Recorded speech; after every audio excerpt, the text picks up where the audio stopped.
vous est offert par DACO SARL, société d'expertise comptable et de fiscalité.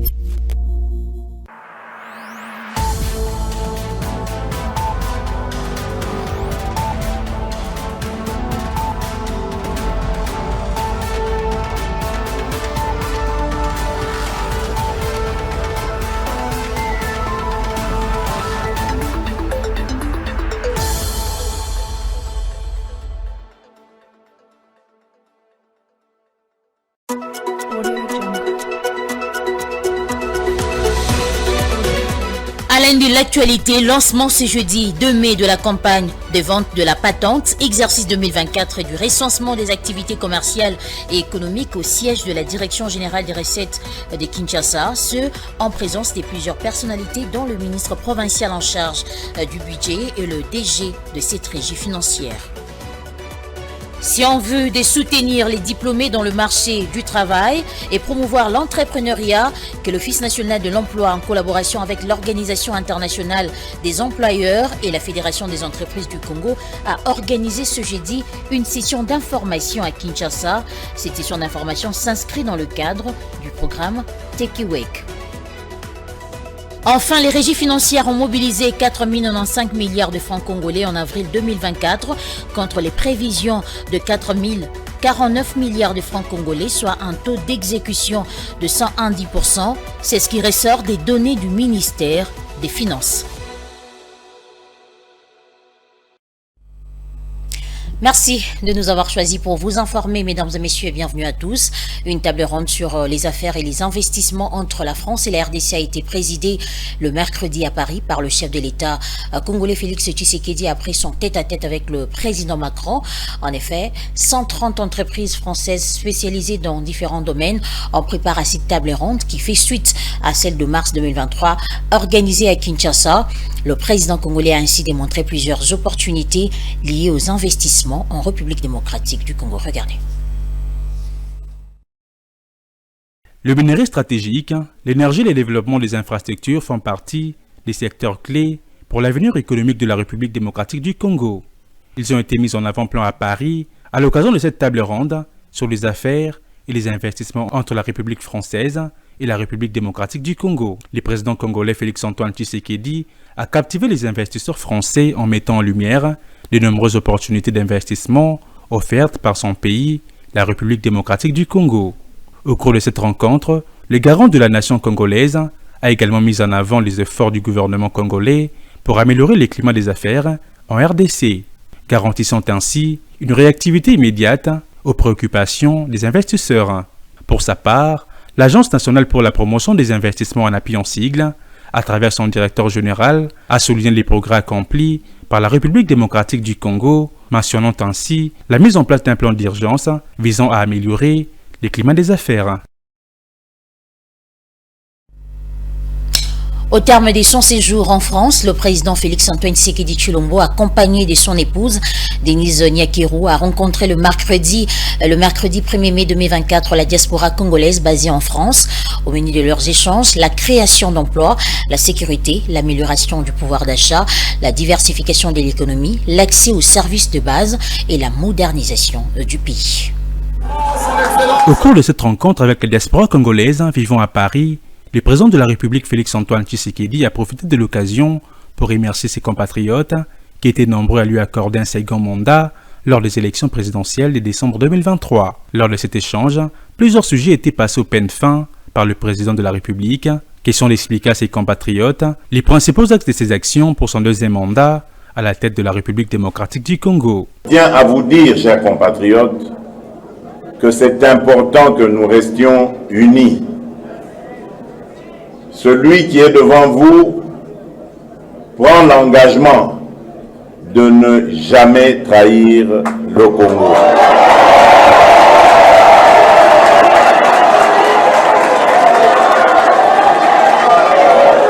Je mettrai toute mon énergie, toute ma détermination à défendre mes compatriotes où qu'ils soient et dans tout ce qu'ils font.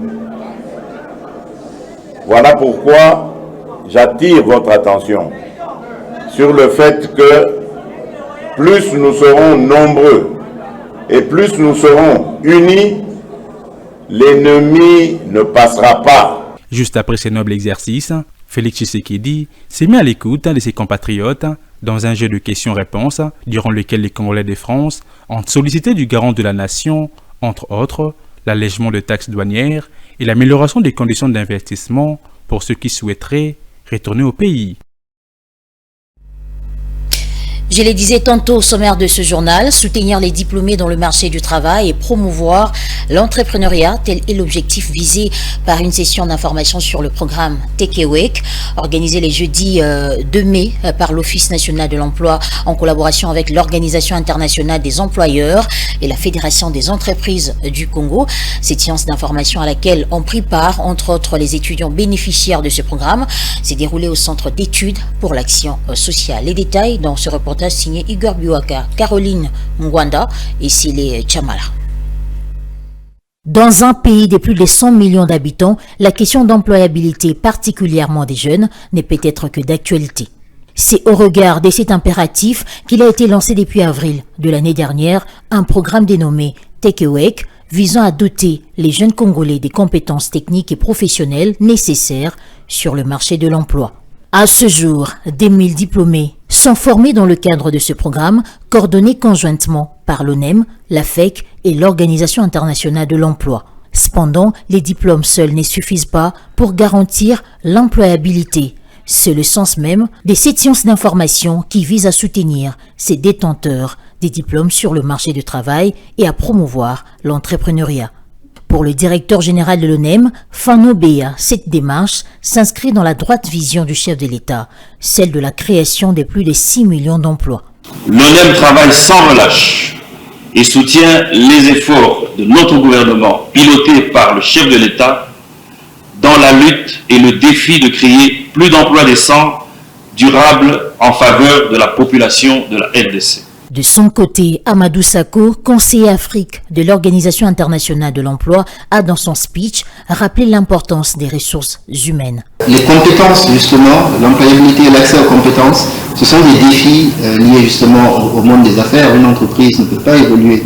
La première des ressources d'une entreprise, c'est la ressource humaine. Bien avant leurs allocutions respectives, Ruth Ngwanza, vice-présidente des jeunes au sein de la FEC, avait invité les jeunes à s'élancer dans l'entrepreneuriat, vecteur du développement économique. C'est une occasion pour nous ici d'appeler les jeunes formés et encadrés par TECOR, pourquoi pas d'intégrer la Fédération des entreprises du Congo et la commission jeunes entrepreneurs, bien sûr, avec d'autres commissions qui travaillent en collaboration avec notre commission des jeunes entrepreneurs. À noter que cette manifestation a connu la participation des étudiants bénéficiaires de ce programme en ligne et de plusieurs autres intervenants. Le ministère de la formation professionnelle a été également représenté. Quelques participants à cette session d'information, à l'instar des étudiants et diplômés du programme Take Awake, se sont réjouis de cette initiative qu'ils ont qualifiée de salvatrice. À les en croire, les orientations reçues après la formation de ce programme leur ont permis de se faire une idée claire et précise du marché de l'emploi en RDC, quand bien même qu'il y a encore beaucoup de défis à relever. On les écoute.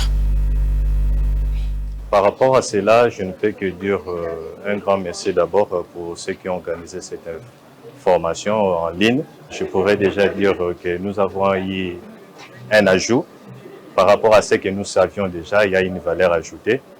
Et par rapport à cette session de formation, ils sont venus juste nous éclairer, nous donner un peu quelques lumières sur ce que nous devons faire par rapport à cette post-formation, entre autres.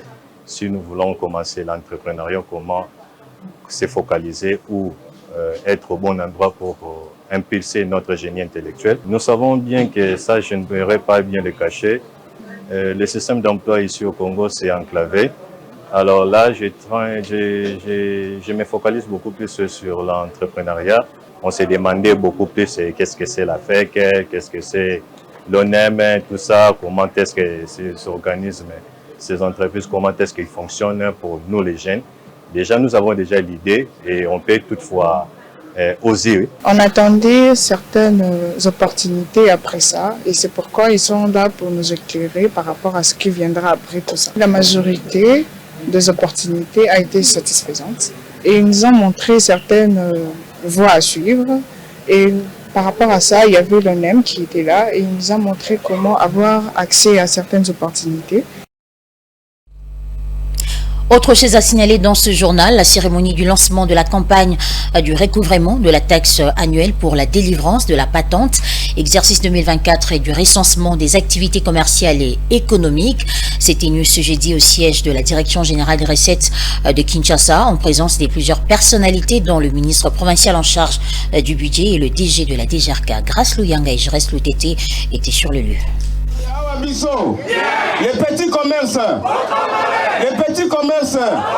Cette cérémonie est dédiée au lancement officiel de la campagne de recensement des activités économiques et commerciales et du recouvrement de la taxe annuelle pour la délivrance de la patente exercice 2024 sur toute l'étendue de la ville de Kinshasa. Une cérémonie qui intervient juste après la fin du moratoire de l'échéance des déclarations de l'impôt foncier et de l'impôt sur les revenus locatifs. Ainsi, le DG de la DGRK a appelé les assujettis à se conformer au paiement de la patente. L'organisation de cette double campagne possède des impératifs liés à l'exécution du budget qui impose à la Direction générale des recettes de Kinshasa des assignations importantes dont la réalisation effective contribuera sans nul doute à la maximisation des recettes. Il a par ailleurs expliqué l'importance de la patente et défini les personnes qui sont concernées quant au recensement des activités économiques qui ne sont pas soumises au registre commercial et a enfin expliqué la procédure de perception simplifiée de la patente en vue de maximiser la chance des recettes pour la campagne 2024. Il s'est d'indiquer à votre intention que la patente est une taxe d'intérêt commun dénommée taxe annuelle pour la délivrance de la patente. Elle concerne les personnes physiques qui exercent les petits commerces, sont concernées par la patente. Toutes les activités commerciales et économiques qui ne sont pas soumises au registre commercial et de crédit immobilier RCCM en sigle dans la ville de Kinshasa. Les menuiseries, l'atelier mécanique, les boutiques, la plomberie, la vente à l'étalage et la liste n'étant pas exhaustive. Pour sa part, le ministre provincial du budget, Pius Kandolo, a loué les efforts de la DGRK et a martelé sur le civisme fiscal en demandant aux assujettis de s'acquitter librement de leurs obligations. Le directeur général de recettes de Kinshasa, qui m'a précédé du haut de cette tribune, les a bien explicités avec des mots si clairs et épatants. Pour ma part, j'aimerais inviter les assujettis à cette taxe à manifester le civisme fiscal en s'acquittant librement de leurs obligations. Il est démontré à suffisance que les États se développent grâce à la collecte des impôts, droits, taxes et redevances. À noter que cette cérémonie revêt une importance capitale dans la mesure où les opérations liées à cette campagne vont permettre au gouvernement provincial de Kinshasa de disposer des moyens nécessaires à la réalisation effective de ces différents projets. Au cours de cette cérémonie du lancement de la campagne de recouvrement de la taxe annuelle pour la délivrance de la patente exercice 2024 et du recensement des activités commerciales et économiques, le président des syndicats des vendeurs a interpellé ses membres quant à cette campagne et a détaillé les prix à payer pour chaque catégorie des vendeurs, tels que précisés par les autorités urbaines. Il a ainsi porté sa voix au nom des commerçants qui ont manifesté leur satisfecit face à la baisse des prix de la patente.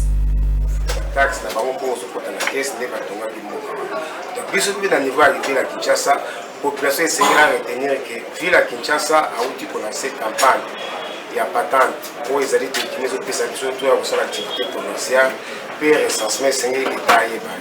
En particularité les alliés les bossos doivent bien profiter de la patente dans le maboko ya bato. et va permettre que le gouvernement provincial soit missionné pour moderniser le marché dans le sol, à ce qu'ils aiment pas faire. Mais pour cette fois-ci, le gouvernement provincial a eu option de lancer une campagne de commerçant à un document qui permet à son activité commerciale dans la sécurité et c'est là bas RCCM l'État a eu recensé par activité économique surtout que le corps a passé réduction dans il y a pas dans il y a recensement donc c'est là dans la technique sur la carte de ça et que mon technique c'est à recensé surtout que recensement ils allaient pour une période de 3 ans. Donc, le recensement, où le plan d'ailleurs, il à niveau, il y a des communes, où il y a le recensement, il y a existé les sociétés. Le recensement, il y a un monco, où il y a des villes, il y a des motos, il y a des maisons, il y a $10, moto, il y a une boutique, il y a $5, moto, il y a une RCC, il y a $25, moto, il y a une personne morale, il y a $40. Et dans la patenté catégorie A, ils ont $7.5, recensement, ils ont catégorie B, surtout celle qui calcule, de tomber dans les $13 pour la moto pour moto dans la boutique, pour tomber dans $16, catégorie C, patent déjà $15, soit aussi 1.5 en fait, là recensement là $5, voilà un peu qu'ils ont pour les catégories et ainsi de suite.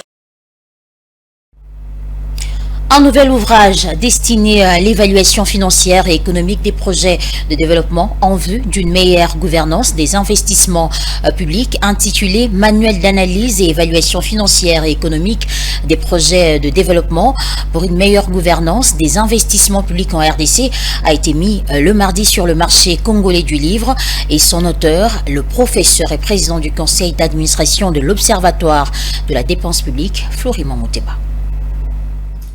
Cet ouvrage, publié aux éditions Mediaspol, compte 382 pages. Une œuvre du professeur Florimond Mouteba qui donne toutes les clés nécessaires aux gestionnaires publics afin de mieux planifier et exécuter les projets et programmes de développement. Il est structuré en 2 grandes parties, dont la première est consacrée à la présentation des étapes de la planification et de l'exécution des projets et du cadre logique. La deuxième partie, quant à elle, contient les éléments détaillés en rapport avec les techniques d'analyse financière et économique d'un projet et l'analyse coût-bénéfice des aspects environnementaux. L'auteur a proposé dans cet ouvrage un diagnostic sans appel des programmes d'investissement dans de nombreux pays du continent africain. Il a noté avec regret que beaucoup de programmes mal conçus et réalisés ont littéralement saigné les populations africaines, les obligeant par la suite de se soumettre aux transfusions du Fonds monétaire international avec tous les chocs et bouleversements internes que ce type d'intervention implique. Pour le professeur Mouteba, l'inefficacité de ces programmes est d'abord liée aux erreurs dans la conception et la réalisation de ces opérations. D'où l'importance de ces livres qui proposent les outils conceptuels permettant de repenser les systèmes de planification et de mise en œuvre des programmes de développement en Afrique subsaharienne de manière générale et en RDC d'une manière particulière. Un tel guide est un instrument qui doit permettre d'améliorer globalement la gestion publique des projets et de programmes de développement, a écrit l'auteur, précisant que l'absence de lien entre les travaux de planification et les décisions d'investissement public d'une part, les carences d'informations financières au niveau national d'autre part, ne permettent pas de mettre en œuvre les procédures raisonnées d'instruction des projets.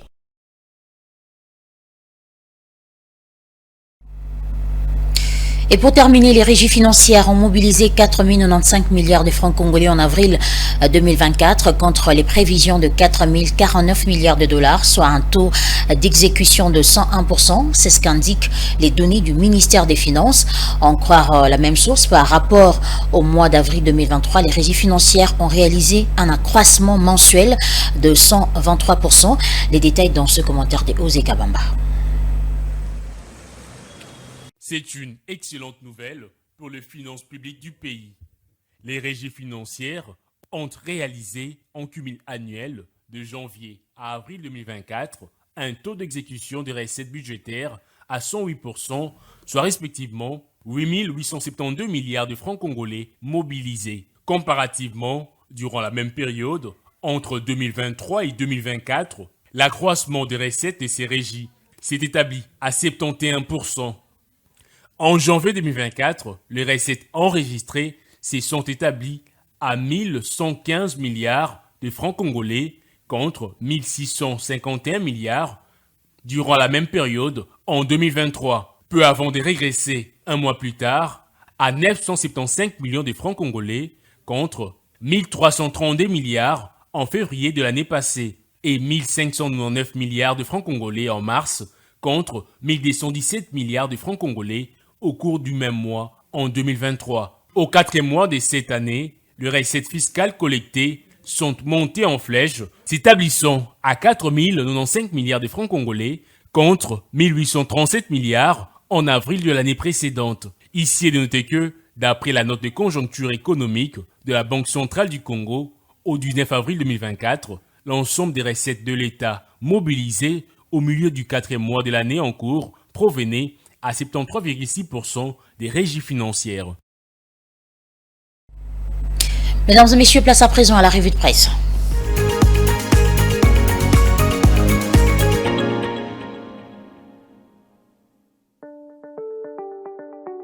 Bienvenue à tous dans cette revue des presse sur Ecofin Télévision.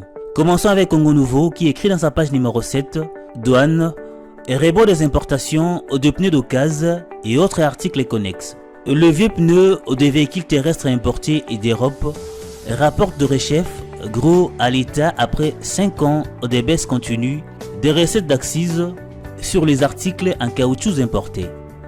La douane table en effet sur 35 milliards 455 millions 322 115 francs congolais, soit plus de 14 millions de dollars de recettes pour l'exercice 2024.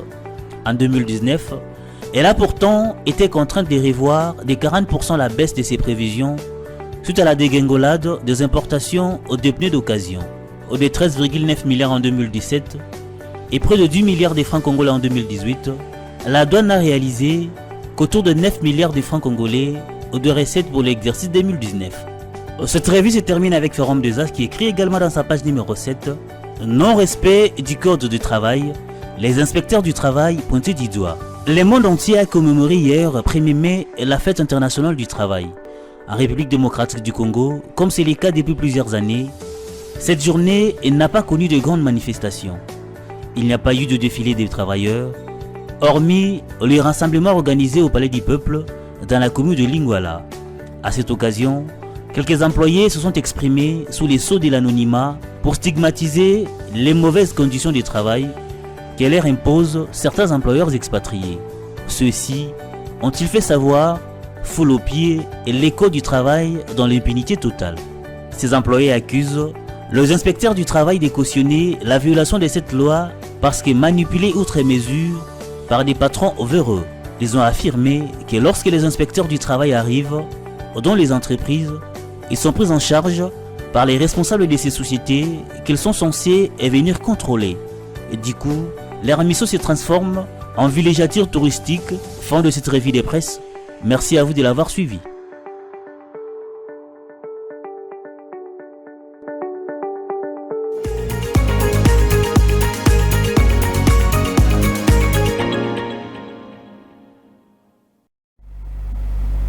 Si vous nous avez pris en cours de diffusion, mesdames et messieurs, je vous rappelle les principaux titres de ce journal.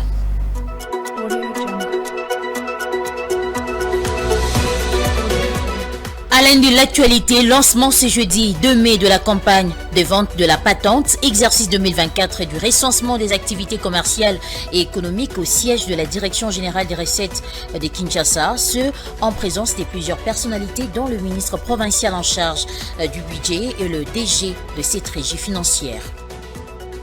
Si on veut de soutenir les diplômés dans le marché du travail et promouvoir l'entrepreneuriat, que l'Office national de l'emploi, en collaboration avec l'Organisation internationale des employeurs et la Fédération des entreprises du Congo, a organisé ce jeudi une session d'information à Kinshasa. Cette session d'information s'inscrit dans le cadre du programme Tekiwek. Enfin, les régies financières ont mobilisé 4 095 milliards de francs congolais en avril 2024 contre les prévisions de 4 049 milliards de francs congolais, soit un taux d'exécution de 110%. C'est ce qui ressort des données du ministère des Finances.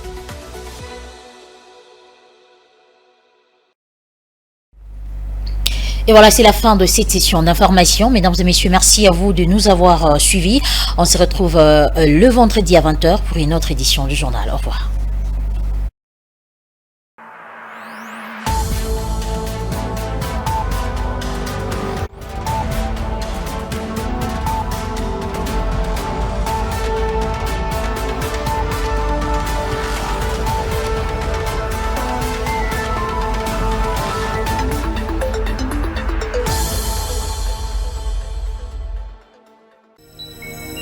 Ce journal vous est offert par DACO SARL, société d'expertise comptable et de fiscalité.